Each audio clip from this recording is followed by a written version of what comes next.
Welcome to our YouTube channel, Tuition Home Coaching Center.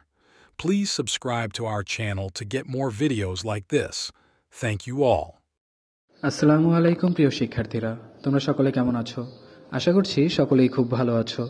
আজ আমরা দেখব নবম শ্রেণীর ইংরেজি বইয়ের পৃষ্ঠা 55 এর অ্যাক্টিভিটি 4.3.3 এর সমাধান। তোমরা যারা এখনও আমার চ্যানেলটি সাবস্ক্রাইব করোনি তারা চ্যানেলটি সাবস্ক্রাইব করে নিও, তাহলে পরবর্তী পড়াগুলো তোমরা এই চ্যানেলে সবার আগে একসাথে পেয়ে যাবে। আর পূর্ববর্তী পৃষ্ঠাগুলোর সমাধান প্রয়োজন হলে চ্যানেলের প্লেলিস্টে সেই ভিডিওগুলো দেওয়া আছে, প্রতি পৃষ্ঠার সমাধান দেওয়া আছে, তোমরা সেখান থেকে সকল সমাধানগুলো দেখে নিতে পারবে। তাহলে চলো শুরু করি আমাদের আজকের পড়াটি।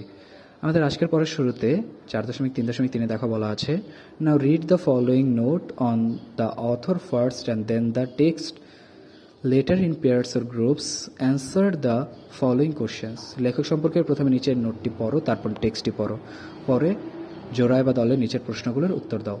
তোমাদের এখানে লেখিকা সম্পর্কে একটি তথ্য দেওয়া আছে এবং তারপর টেক্সট এতে একটি অনুচ্ছেদ দেওয়া আছে। তোমরা সেটি পড়ে তারপর এই প্রশ্নগুলোর অ্যান্সার করবে। এই অ্যান্সারগুলোর শুরুতে দেখা আছে প্রথমে এই নাম্বারে, how was mister Collins childhood.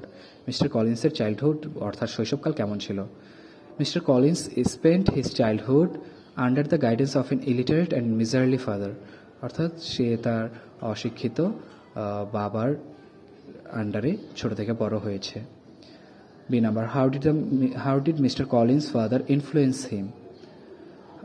Answer, Mr. Collins' father influenced him very effectively because the subjection in which his father had brought him up and had given him originally great humility of manner. এরপর C number দেখো রয়েছে, what lucky event introduce Mr Collins to Lady Catherine de Bourgh বা Bourgh. Answer, a fortunate chance had recommended him to Lady Catherine de Bourgh when he living of Hunsfold was vacant. D number, what does a mix of pride and humbleness, self-importance and obedience tell us about Mr. Collins?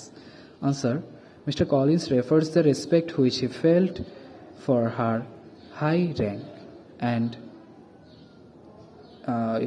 he felt for her high rank and his veneration for her as his patroness, mingling with a very good opinion of himself, of his authority as a clergyman and his right as a rector, made him altogether a mixture of pride and obsequiousness, self-importance and humility.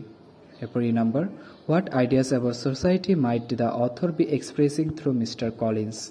Answer, self-conceit, high rank, pride, power, wealth, social status and prejudice are expressed through Mr. Collins. The above features were common in the 19th century society. In the novel, the author portrayed this real picture of the then society through Mr. Collins.